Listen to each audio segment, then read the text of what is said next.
We do have Thanks, Gary.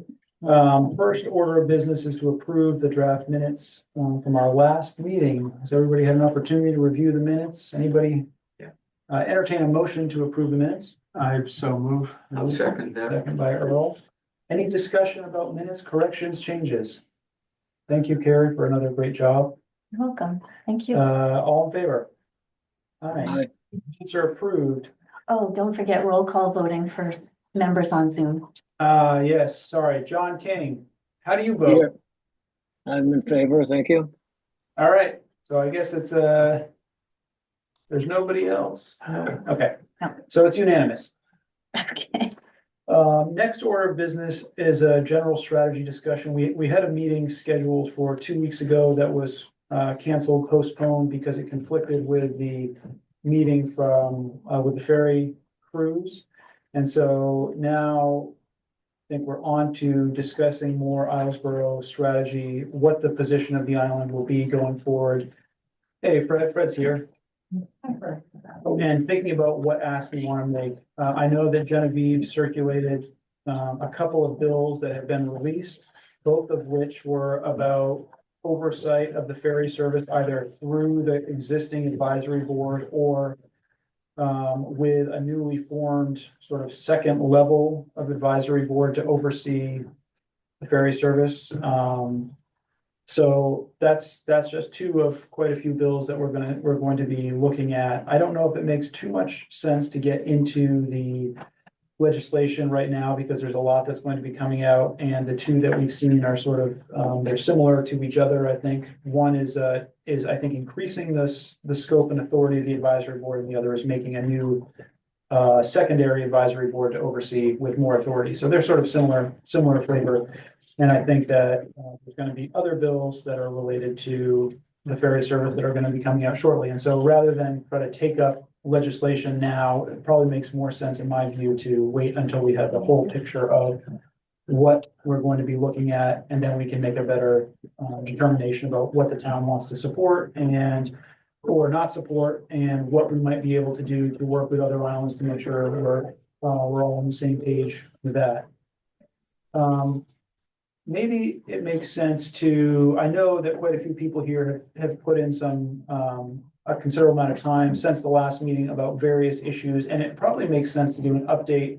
I see Scott here, and I think Earl and Peter have both been working on this too. So maybe it makes sense to give a quick update just to make sure we're all on the same page and sort of bring everybody up to speed. So it's been a little bit of time. So I don't know if anybody has any objection to just taking an update from several folks. Sure.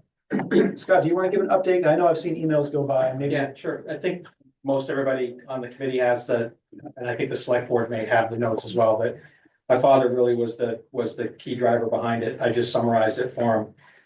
But we know for sure, this email that I sent through had 6 talking points that we know for sure. Obviously, the first and foremost on page 19 in the DOT plan, it says that both Lincolnville and Islesboro report assumes that the new ferry will home port in Lincolnville. We know that that's the case. Second point was the power required to service the ferry at both berths, Lincolnville and Islesboro, is 480 volts, 3-phase, 200 amp. And that would trickle charge or rapid charge either location. The third thing that we wanted to discuss was the load. The ferry battery charging load is 2.5 megawatt hours, which is nearly 2x the present Islesboro load of 1.5 kilowatt peak hours on the electrical load. So that's an interesting fact. CMP technical staff, the fourth point, CMP technical staff have confirmed that the existing cable under the bay is more than adequate to carry the additional electrical load that's required if we were to either rapid or trickle charge. That includes it includes either rapid or trickle and the island's normal load. So all three combined, not a problem. We did learn something interesting from the CMP. The cabling under the harbor is definitely 3-phase, but it's actually only using 2-phase. So they're converting it on the island to a 3-phase, which is interesting. They have no problem activating that 3rd phase to carry additional load if required. So that's a good one. CMP also confirmed that the DOT has already placed an order for Lincolnville and Islesboro to be upgraded to handle the charging, whether it's rapid charge or triple charge. So that is a standing order that's in place with CMP. They haven't acted on it, they haven't scheduled it, but they have the request. So that's a good thing. And the cost of the service, whether it's on Islesboro or Lincolnville, DOT covers it. So there would be no charge as far as running the wiring to get to the ferry dock here. As far as CMP is saying, no, there would not. It's their lines, they would do it. And it's part of DOT. DOT would offset it if there was an offset. So those are the 6 things that we've learned relative to power. So I think we should feel comfortable that we can handle it, but obviously we still need to stay on top of them. That's a bureaucracy like everything else. So we just got to stay on top of it. That's good information. I think, I know there's been some conversation about whether or not the decision on behalf of the commissioner to move ferries off island was related to an electric boat. And I think that, you know, it sounds to me like they can certainly do the charging on the island if they want. So that's good. That's good Absolutely. information to have. Yeah. And I think from, Peter had made the request initially for us to help generate and collect that information. So, if the commission wants us to do anything additional with CMP, then just let us know. But right for now, we're gonna stand down and just do the legislative action, that whatever the strategy is from the ferry Yeah, commission. we'll see. It's hard to know what'll come up between now and when we have more legislation and a better idea. But Yeah. We'll certainly all be in contact. Earl, do you want?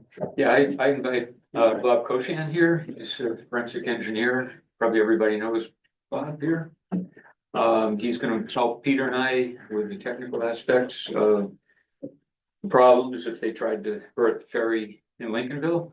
As far as breakwater, wave attenuators and so on. He's experienced in that, and being an engineer puts more credence on it than either Peter or I would have.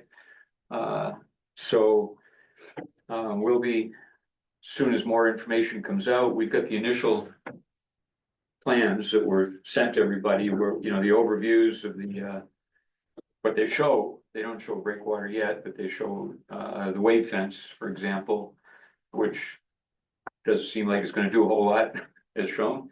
But we will be meeting and talking about that, pros and cons, and try to get more information from the pilot. That sounds good. Can I make a comment? Sure, please. I was a longtime member of the Florida Yacht Club in Jacksonville, Florida, which is on the St. Johns River.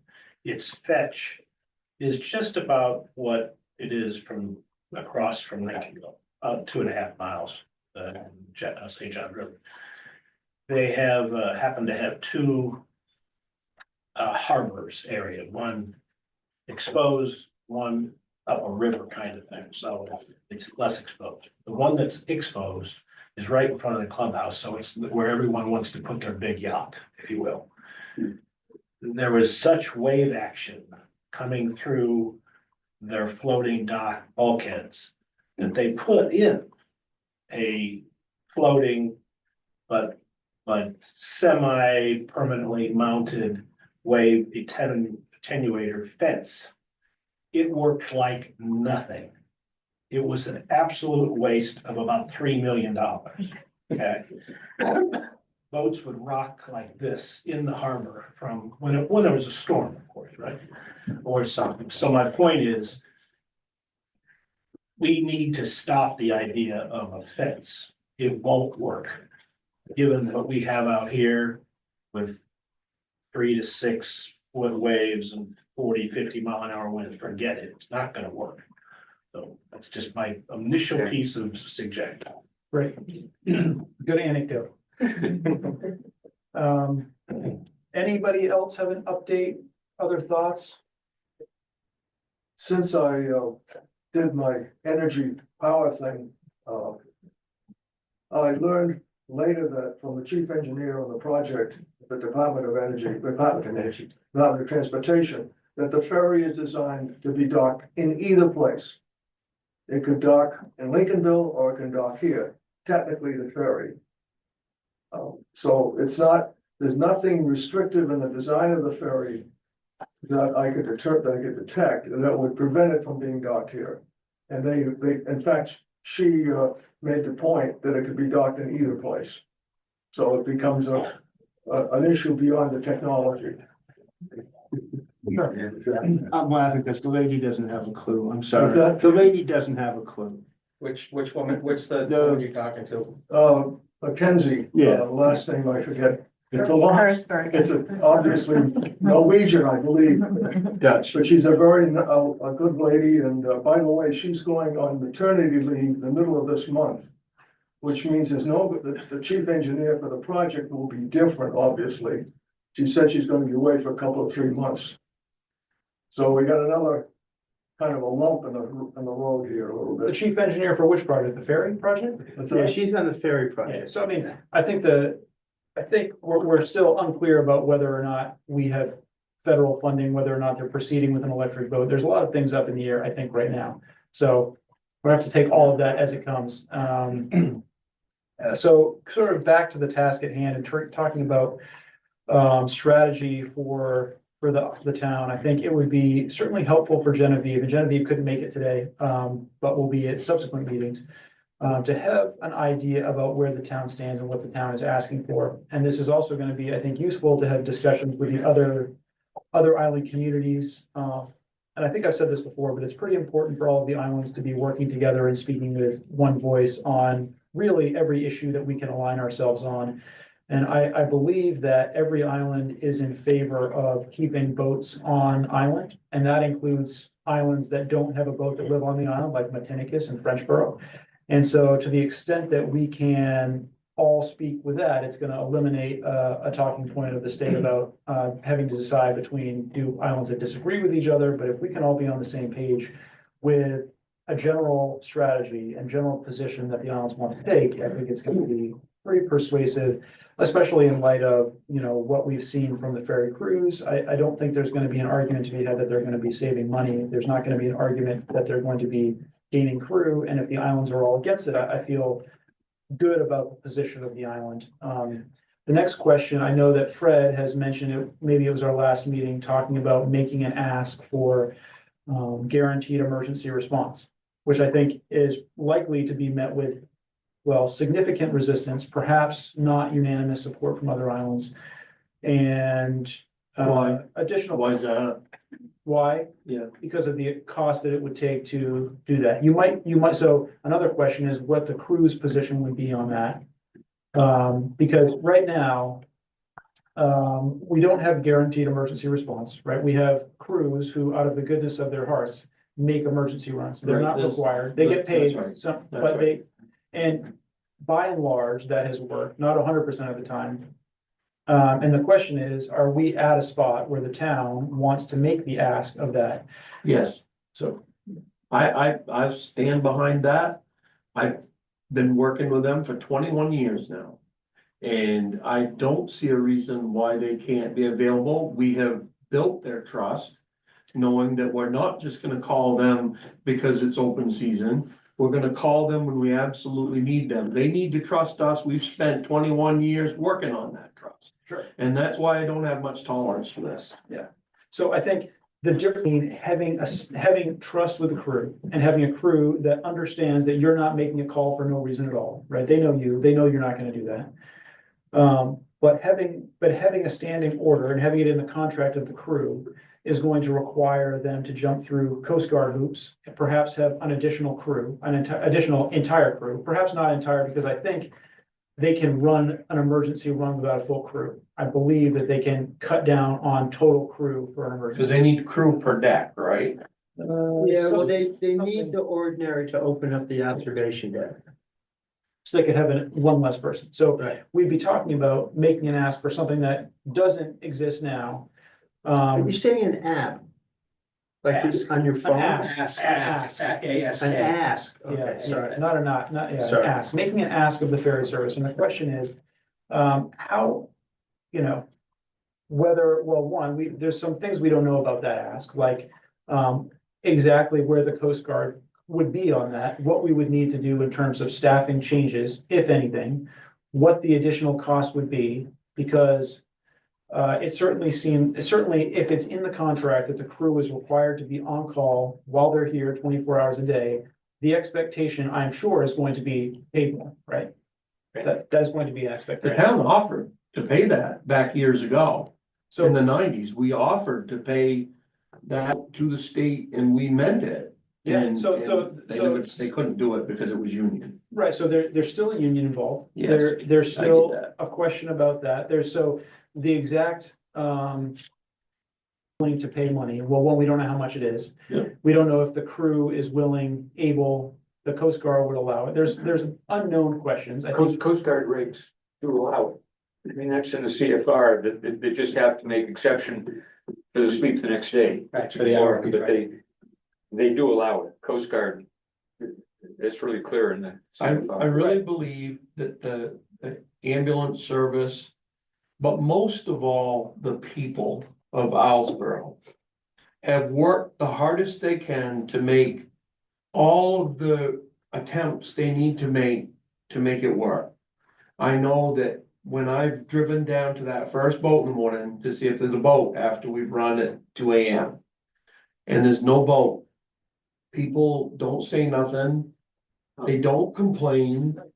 They understand that their neighbor needed that boat, because we won't call them out unless we need them. And that's what makes our island special. Not only do I want to keep, I told you I'll go up on my own. I'll go up on my own, I don't care. I know you will, I know you I will. will, I'll do it tomorrow, I really don't care. Because the successions that people have made and people expect have been there right along. And there's no reason why not only we can keep that boat in Islesboro, and not only can we have it available in wording in the tariff with working with the ferry crews to make this happen, but there's no reason why we can't come up with more needs that we don't get, that other towns that have 95 do. I really believe that these other towns, if we took away their transportation, they would fold. And there's no reason why the town of Islesboro has to, I ain't speaking for other islands. That's not my job. Sure. But for Islesboro, there's no reason why we can't hit them head on. There's none. There's none. Cause when I look at these folks and they're scared shitless to get down over that ramp at 3 o'clock in the morning with 60-mile-an-hour winds, we're scared too. sure. And we're not equipped to take care of them all night, even though we have in the past. I'm not gonna say anymore because this really gets me going, but there's no reason why those people in Augusta can't help us out. None. None. None. I would add to what Fred is saying, that the necessity of doing emergency night runs has to be in the cruise contract, and they have to be compensated fairly. There can't be I'm not feeling like it because I have 2 kids at home and I can't leave them, or I don't feel like it because I don't feel like it. It's gotta be in the contract, it's gotta be understood, and they have to be fairly compensated for whatever work. That's right. Right. And there's enough similarities in Maine with snowplow drivers that work for DOT, et cetera. So that I don't think it'd be hard for some union or anybody, HR person, to come up with a fair number. Absolutely. I agree. That's true. And if it takes some kind of a fund to help that out, that's how much we care about our ferry services. People give them things at Christmas time and stuff, not because they feel they have to, but because they genuinely respect them and need them. Try delivering a baby on Grindle Point, on that wharf, in the middle of the night, when you think you can make it to the mainland and you can't. And what if that pregnancy was high risk?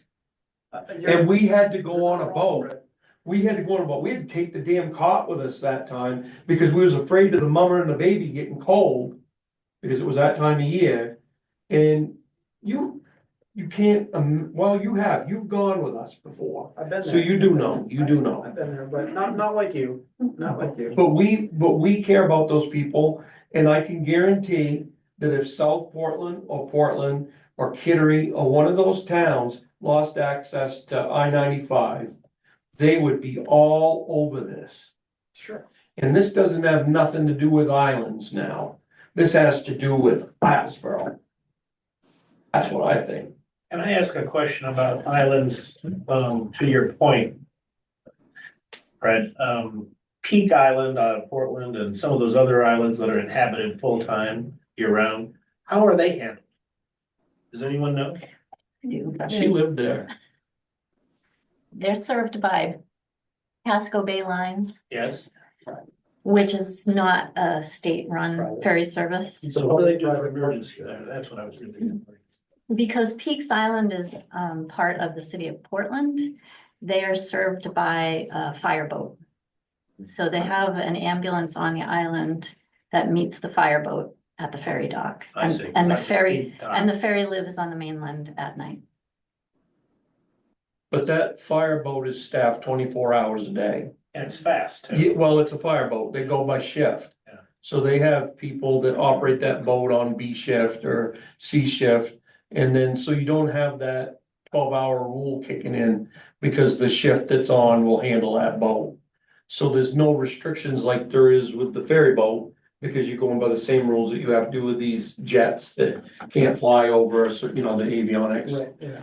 So it's restricted, but Yeah. the Coast Guard has never turned us down. No, So I can prove I that. just They've wanna never raise, turned us I wanna down. raise the concern that there's a difference between deciding to make an emergency run and getting Coast Guard approval and taking time the next day and having a crew be required to make emergency runs whenever they're called. And what the Coast Guard might view as, instead of a call on an individual emergency run, a standing order to make a run anytime, any place, and whether or not the Coast Guard might view that as a reason to require a second crew. That's, I think the only reason that they wouldn't do it is if weather conditions were so extreme that the captain deemed it dangerous to take the Well, boat. that's its own problem. Yeah, but other than that, there's no reason they couldn't do it. and I think that with an approved process, the state approves it, the Coast Guard says, yes, this is a fair program, and the town's, the town's government says, yeah,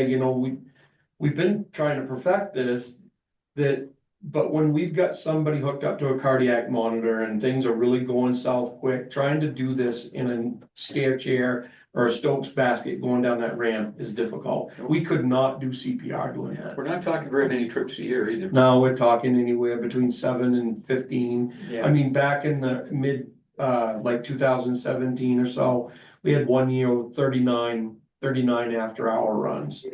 But that was one of those years. So. Michael, That was one of those years that we just had a high call volume. That was 125, 150 runs that year, so that equated to that. But we really feel confident about our triage system. When we've done something, we've talked with the ferry captains about it. Matter of fact, I'll see them, and if they tell you anything different, then because we'll ask them, did you know we had 3 runs last week, or we've had 3 runs this month? We didn't call you guys. And they'll always say thank you. Because they do appreciate that. We don't want to have that distrust. I mean, this is something we've worked hard on. Is that trust? This is a whole argument for having island-based crews. Yep. And we almost at the moment have enough island-based crews to run an extra crew if we need it. I mean, it depends on the week. We don't quite make it, but we're close. And I've discussed this with the ferry service and they look at me like I'm a Martian, more island crews. Forget it.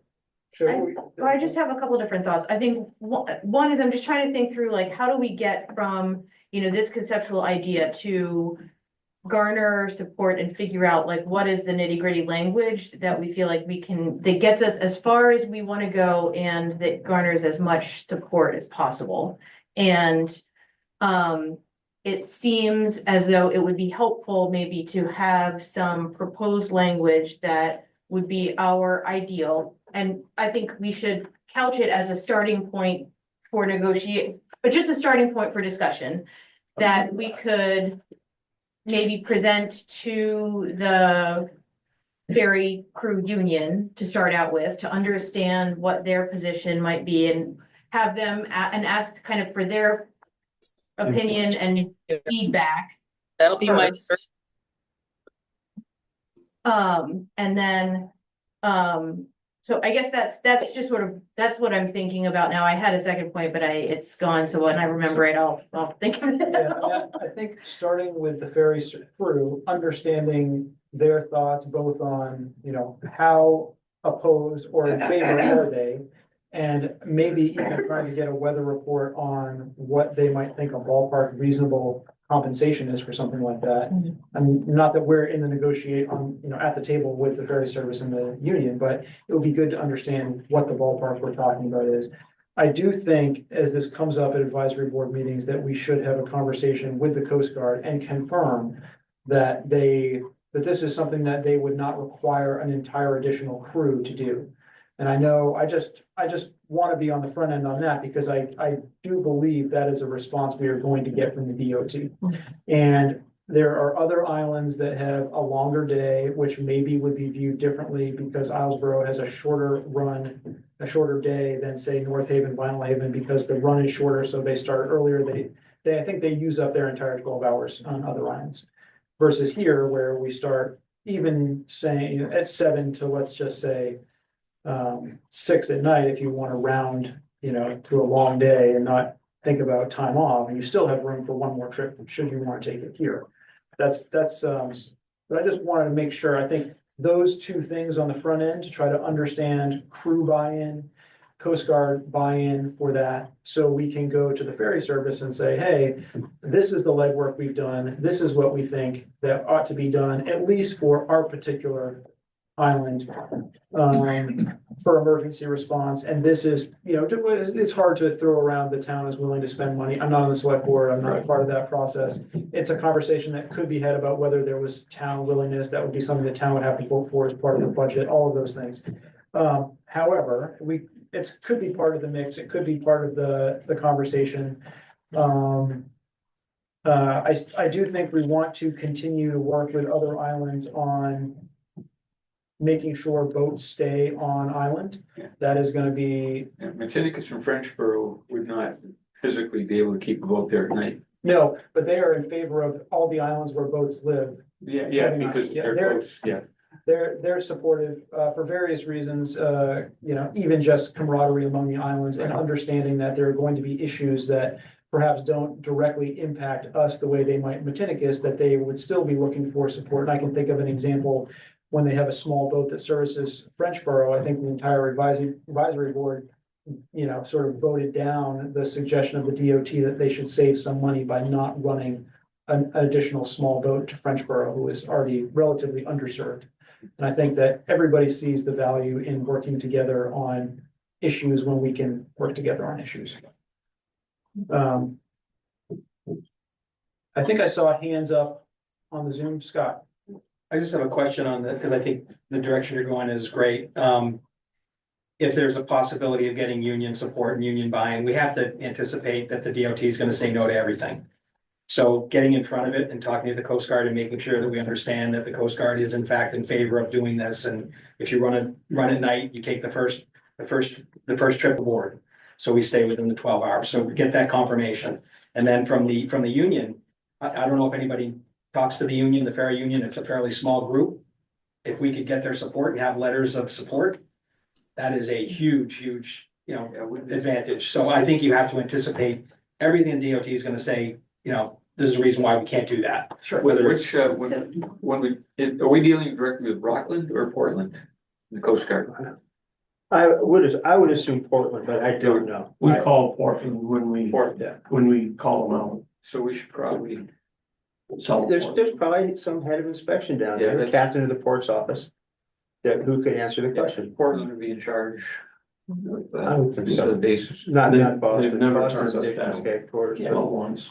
Might need a written confirmation from the Coast Guard about this proposal is, you know, within the bounds of, you know, whatever Coast Guard. Do we have to call the Coast Guard every time we do an emergency? Just after hours. Really? Yep, not in the middle of the day if we call out at lunch or something, even though it's a special threat. I'm It's surprised just they did that, because it should be. Well, I that's thought what it was they captain's- wanted. That was Captain's a discretion. relatively recent change. Well, yeah, it's been 5 I years. was gonna say, I was on the And- advisory board when that was Yeah. discussed. Yeah. Yeah, and in all fairness, once they put it the way that they did, we heard what they said. We get it. You know, nobody wants a pilot flying 16 hours straight. Yeah. So what we did was we went out and put a protocol together. We put an algorithm for calling out whoever we call out, and we've stuck by it. We've Is it time wise, is there a issue getting a hold of the decision maker in Portland? Nope. Anytime? Nope.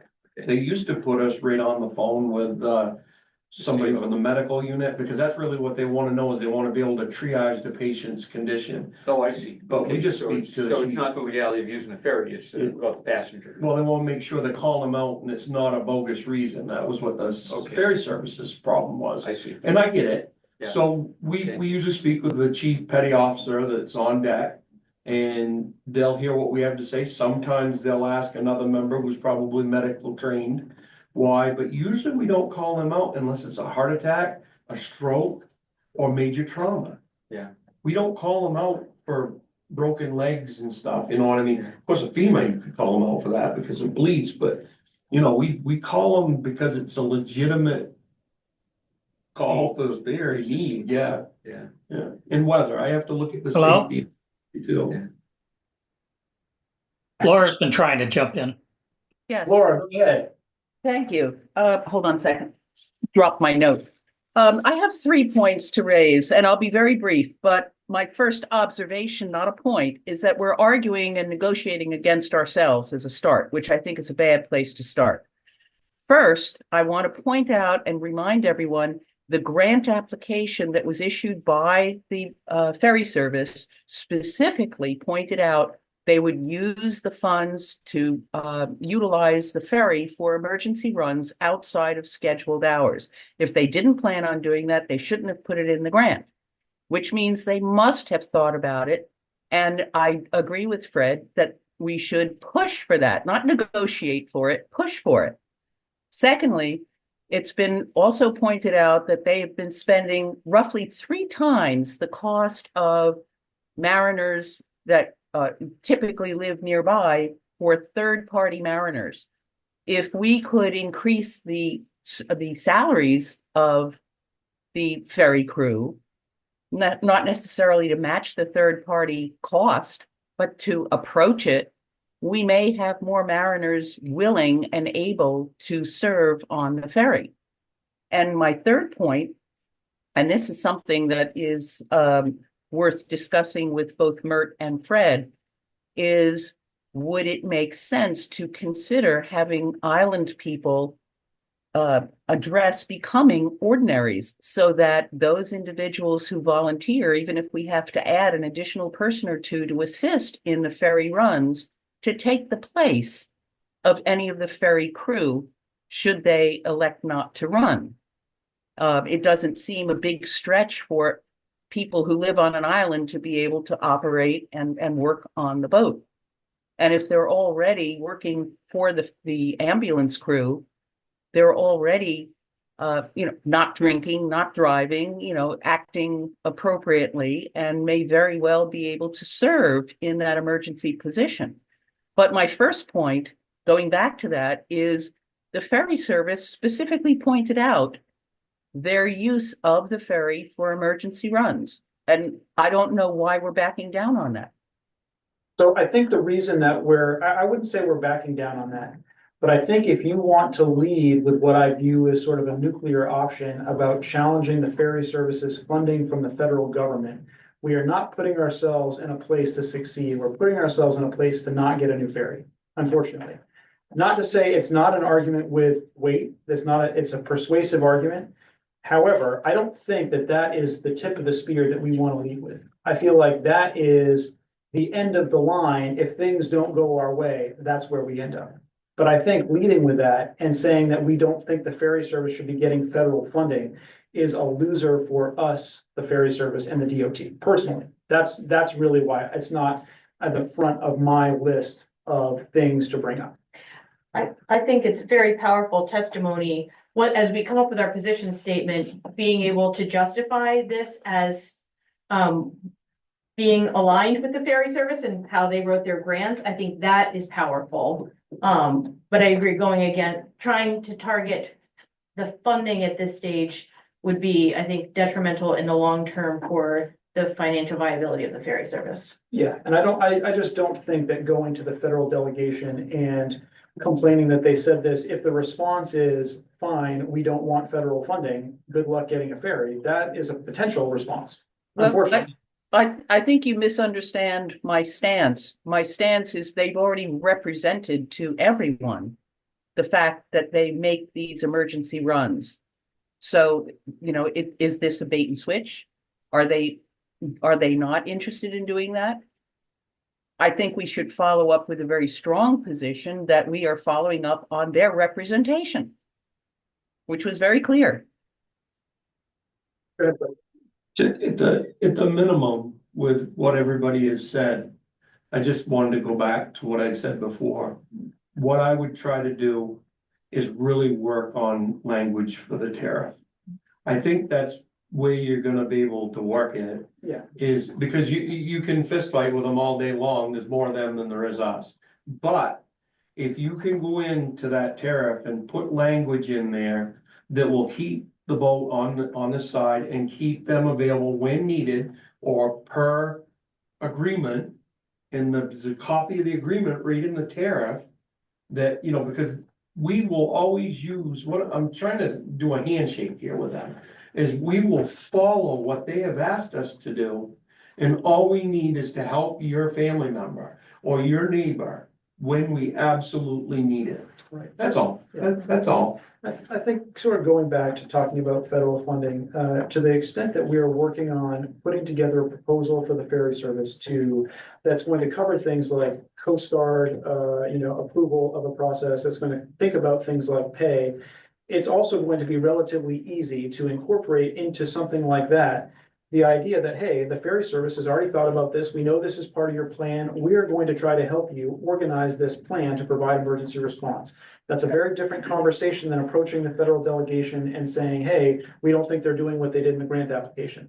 I think it's going to get a very different response, and I think it's a lot more likely to succeed than to say, to start with that. I feel like that's part of the conversation, but getting our ducks in a row in terms of how that might actually look going forward. Because I suspect that the DOT and the ferry service are not going to spend the time that perhaps this community is willing to spend thinking about the ins and outs about how emergency response would work, about how it would get paid for, about the feelings of the crew, about whether or not the Coast Guard would have any objection, and getting those things lined up on the front end is going to do, a lot in terms of making any proposal that goes to the DOT, that goes to the ferry service, be more likely to succeed. And this is within the same conversation as talking about where the ferries are berthed. It's certainly more important, might be more important to other islands about being berthed on their islands because they're so much further away that the trip to get there at all is longer than it is for us. But certainly, as if you're dealing with an emergency response, All the islands are different. yeah, they're all different, and there's room for us to work together and have different plans for different islands. And I think that's all true and part of what we're talking about now in terms of like how we move forward. Janet, Can please. I ask a question? Do you know how much a ferry crew member gets for an emergency trip? I know they are paid extra. It used to be 6 hours. Yeah, I think anytime you work, you get 6 hours minimum. So when I do a 4:30 to 5:30 run in the afternoon, I get 6 hours. Oh, I see. That's what I But put the in hourly for. rate's not that great. Right? Standard hourly rate or is it time and a half? No, standard. I thought it was time and a half. For them, if they run all day, it is. I don't know. I can't answer your question. Okay. Well, when you have a conversation with the union, it'd be good to, who's gonna head that up, it would be wise to understand how that works. Cause they'll want more. And just kind of as context, the union did approach the town, members of the town and ask for a conversation. That conversation happened that's why we rescheduled our meeting, and there was a good number of, I think and I think just was an opportunity to try to get on the same page about what were the concerns and questions, both from the ferry crew that they had and hadn't heard from DOT about what it meant for them and their work, and for the islands, really highlighting the fact that emergency service was really important. And so I think it was a good starting place to be able to come back to have this conversation to say, okay, here, like brass tacks, here's the kind of language that we would like to see. What do you think? I don't know. I mean, you were set on that. Yep, I thought it was a good meeting. We had a chance to understand where they were coming from, because I've never heard from, they don't talk about it, you know what I mean? But they were good about it. I mean, I thought it was a good meeting. I learned a lot from listening to them. And a lot of Islesboro crew sat in. It was the Yep. union and then as many crew members as wanted to. And we had a fairly good representation from folks who worked the Islesboro boat. That's great news. When do we find out more about the legislative bills that are in? I understand at least one specifically address the ferry staying on the islands. Yes, there's one, I think that was just where the ferry should be burned. That's Matlack's bill.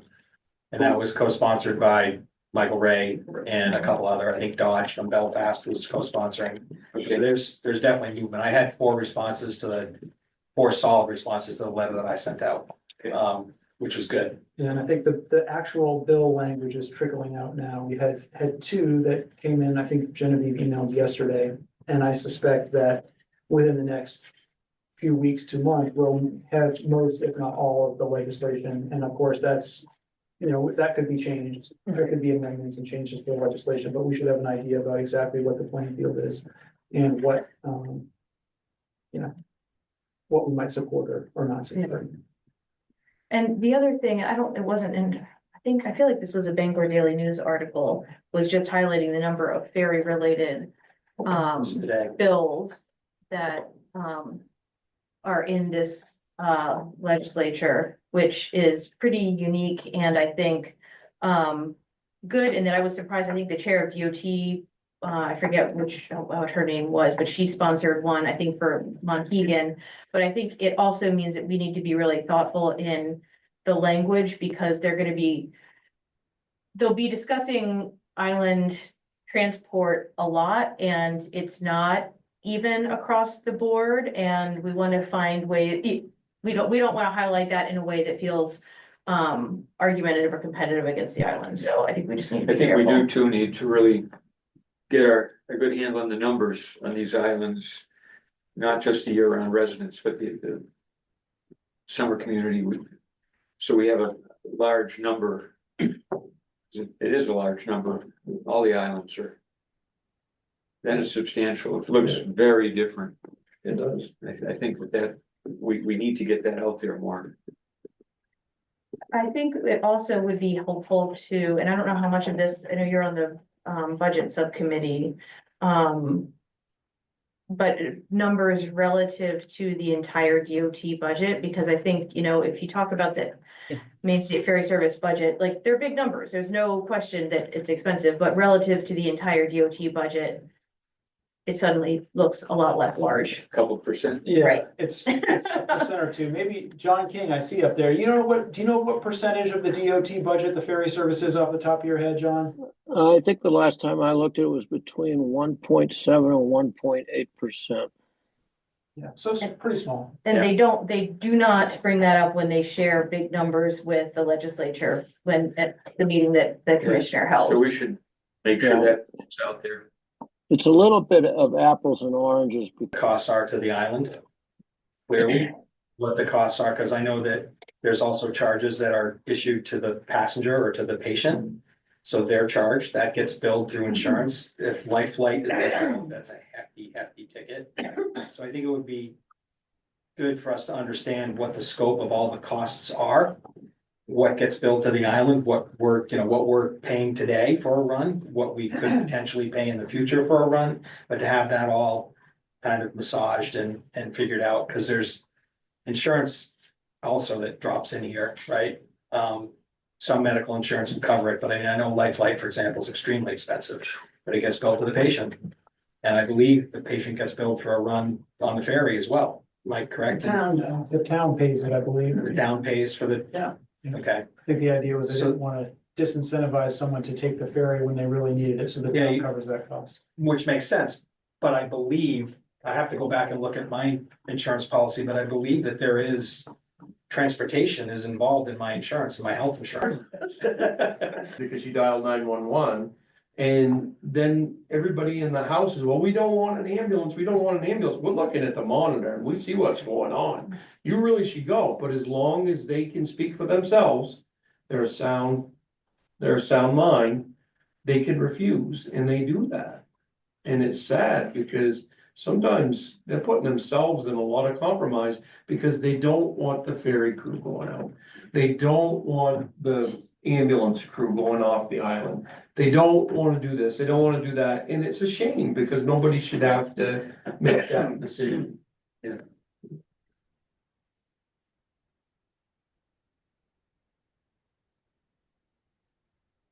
Any other thoughts from anybody either here or on the Zoom call? I have one thought, I think we need to look closely and try to cooperate with the folks who are opposed to legislation, do whatever they want. I mean, they can listen to us, but having listened to us, they can do whatever they want. On the other hand, if the statute says something, then they're stuck with it. So, and we can talk to Genevieve more about that, but this is just, going forward. The statute doesn't give them a lot of wiggle room. The tariff does, in my own. The good news is right now, the emergency provision, the emergency transportation provisions are in the tariff. They're in black and white. And so in order to change that, DOT has to follow the Administrative Procedures Act. But that doesn't mean that does not guarantee a good result. The best result, I think, but I don't know if we're going to get there, is to have a statute that says what we've been talking about. Gail, you might want to talk to that too, because you're smarter than me. How about that, John? I mean, there's no doubt that a statute carries more weight than the tariff. So I think at this point, getting our ducks in a row in terms of what the ask is and providing all the support that we can for that is a good start no matter what direction we go. I know there's a lot of legislation about the ferry service, and there's certainly room to make one of those bills either by our representatives or senators or others could be changed to be something. I think there's going to be room to have a conversation about changing legislation and putting something in. I think that if we can find the support for something like that. So getting that stuff lined up now, I think is a good place to start. Anybody else have any? Scott? What is the, I know that I've reached out to legislature. I know that there's been great work on the town website. Looks great. There's a lot of information there. Is there a structured kind of delivery of these letters? I know I went and just did it on my own and wrote it from a recent retiree moving to the island full time. So it was a little bit different take on it. But medical service is obviously super important to somebody that's retired and planning on staying third generation for the rest of my life here. I think that's what I'm planning right now today anyways. But is there a structured process that is telling that outreach to the town folks that's going on from the commission that's trying to push these letters to, besides just a PR campaign? Is there anything that's form letters? I know I saw that there was an Up Island church meeting a couple of weeks ago that was a letter writing campaign. I just don't know if there's more of that going on. Right. Because I think this constant reminder to these legislatures to keep the foot on the gas is really, really important. I think we had talked about trying to come up with a position for the town so that people could be making an ask in line with what the town wanted and trying to do that. So obviously anybody can write a letter about any time, right? They can do that. But trying to coordinate with the town generally, I think once we have a more firm ask, whether it's to support a particular piece of legislation or to support a particular issue in a particular way, I think we'll be better able to make a recommendation to the town about, hey, these are the things, these are the people. I mean, I think we've already broadcast who the people are. I mean, people that are the players that people can contact. And then these are the things that the town is supporting, and here's who to send that to. Phone, email, snail mail, all those Right. things. But I think, go ahead, Jen. No, I was just gonna say, and certainly like a major push, as soon as we hear when one of these bills is gonna be heard and when we need people to show up, write letters, attend via Zoom, like those will be major And but that could happen occasions. relatively quickly, right? I mean, these bills have been submitted. I know there's a legislative schedule, but is that this summer? Is it? It will be sometime between now and June, but Yes. the short answer is we don't know. They have not been assigned to committee yet. Right.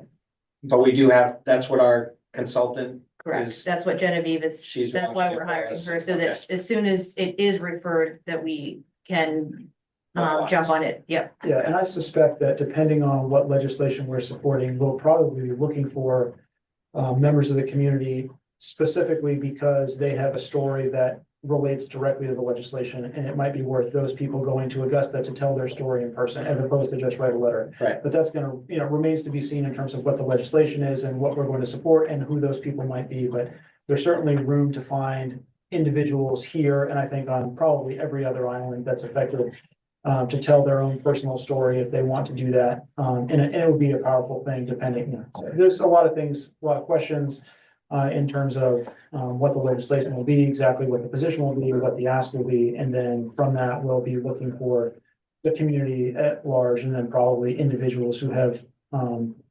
relevant stories, anecdotes, experiences that will help flesh out the decision makers in Augusta.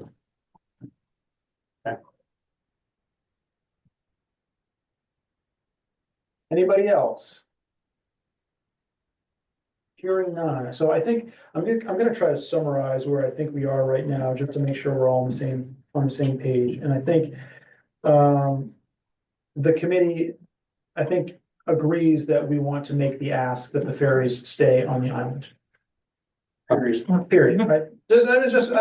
I think it goes without saying, but I wanna make sure that we can be on the same page with that we wanna make that ask. Further, we're gonna start down the road of investigating the ins and outs of essentially requiring emergency response. And I know John King brings up a good point about whether that ought to be a statute, whether it's in the tariff, how that could be. So there's moving parts there, but trying to get some of the baseline information together in terms of Coast Guard approval, crew buy-in, potential cost. And then thinking a little bit about, and perhaps Genevieve could speak to that with us too, about the best avenue to take. And it may be that we don't limit ourselves to one particular avenue. And then so I think those are the two things that we're looking at. One is the ask number one is we want the boats to stay on the island, in which case we still have crews here who historically have made runs most of the time. And then two, we're going to start our own process of investigating the possibility of requiring or guaranteeing emergency response, with the exception of weather. And there's some things that need to be thought about. But once we get some of the moving parts nailed down, we could start thinking about perhaps drafting legislation. And then I think we probably want to, I'll probably reach out to people from other islands to get a feeling about where they are with the emergency response and where they are with their own communities for that ask, and understanding that ask is different from different islands depending on where the boats live, depending on how far away they are from the mainland. And that might, but I'll have that conversation with some folks from other islands just to get a weather report about whether or not that is going to be something that we are going to be able to speak with a single voice on at this point, or whether we might. One other thing too, it's a ways out, but we can maybe incentivize having permanent crew moving here and family, helping them with housing. Place to live, that's one of the big limits, and we are, that is under discussion now with IAP, that the ferry crew will be high on the list. Yeah, So the new housing we're gonna be doing. a lot of moving parts to get out. Yeah.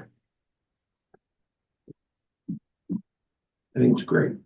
Great. Anybody else? Now that thoughts, questions, concerns, ideas before we try to set our next meeting?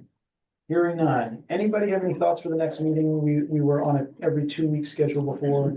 Does that seem right? Seems reasonable. So 2 weeks from today is goes around the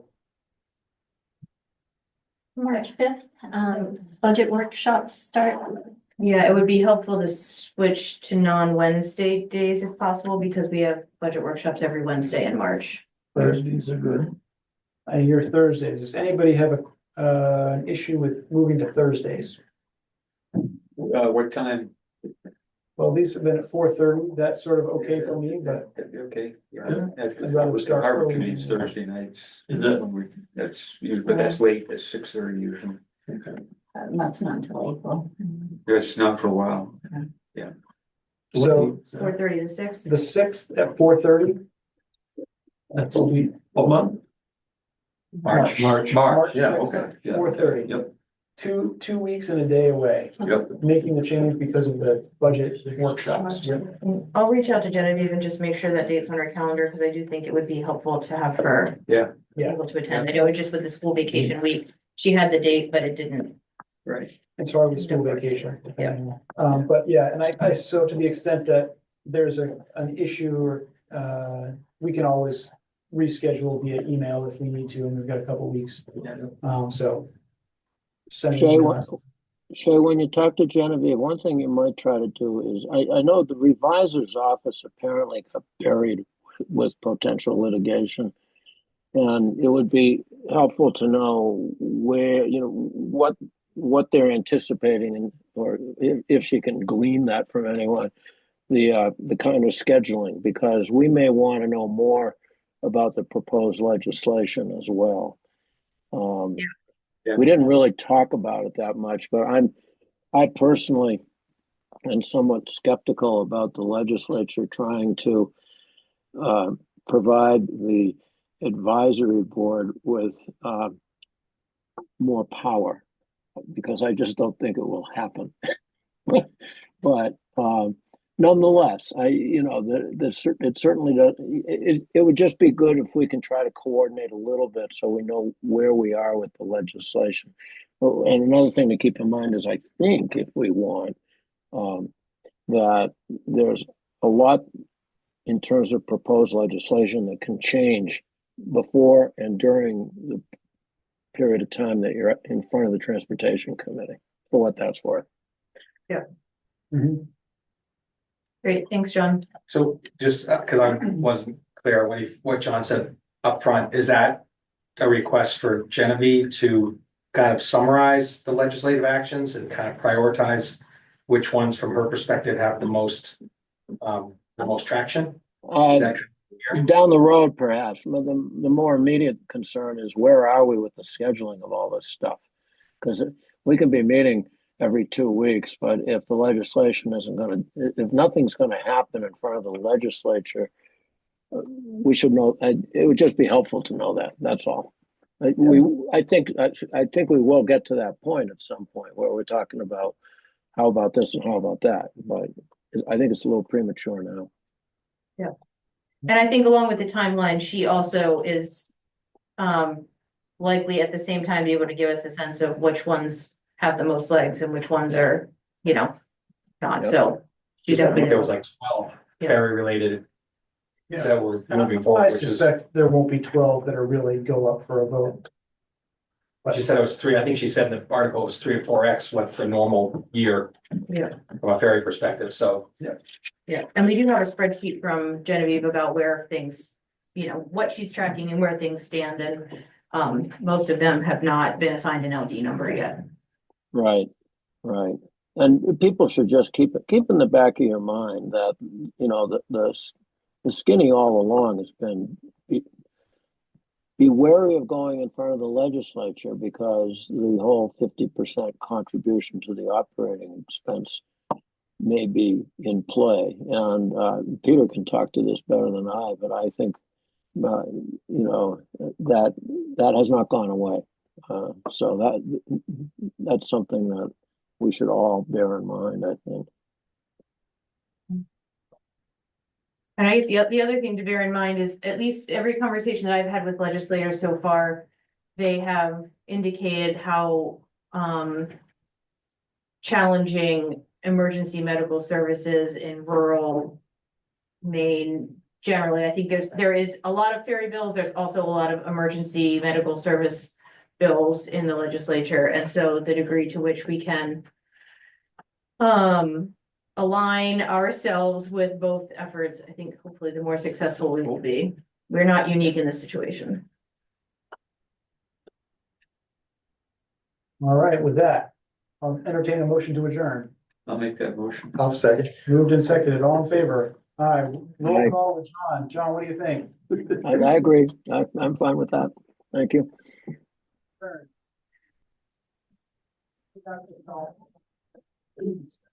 That's what we like to.